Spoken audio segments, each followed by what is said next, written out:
Hanya ada dua hal yang bikin kita sadar dari mimpi siang bolong, antara tempat tujuan yang udah dipanggil atau tiba-tiba ada serangan kejutan ke hidung kita. Ya, bau badan seseorang. Mau beda gaya rambut, beda warna kulit, sampai beda klub bola, kebanyakan orang emang punya satu kesamaan, punya bau badan. Emang kenapa sih badan kita bisa bau dan gimana cara ngilanginnya? Oke, siap-siap ambil mikroskop buat lihat sang pelaku, karena tersangkanya adalah para bakteri.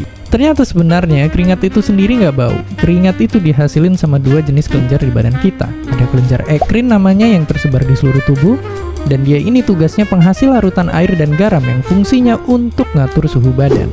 Terus ada lagi yang namanya kelenjar apokrin yang tugasnya ngasilin larutan protein dan lemak di beberapa bagian tubuh ini.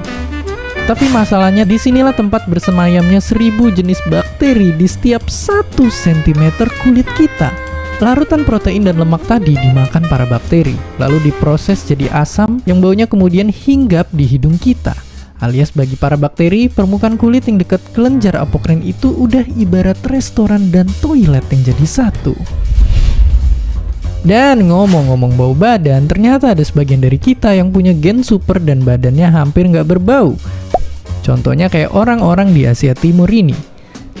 Jadi ya, tiap ngelihat idola K-pop kesukaan kalian, sadarin bahwa mereka ternyata nggak cuma cakep, tapi mungkin juga nggak pernah bau badan.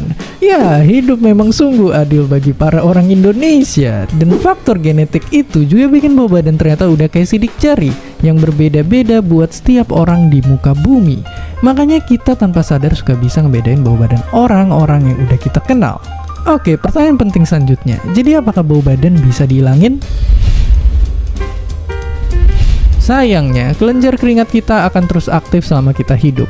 Alias jawaban pendeknya nggak bisa. Tapi tunggu dulu, pasti tetap ada jalan keluar, yaitu dengan disembunyiin pakai deodoran, parfum, rajin ganti baju, bijak milih makanan, dan tentunya jangan lupa mandi. Karena bau-baunya video ini udah mau selesai. Tapi intinya jangan dulu langsung marahin orang tiap ada aroma-aroma mirip cuka yang muncul di kereta, karena ternyata punya bau badan itu sangat manusiawi.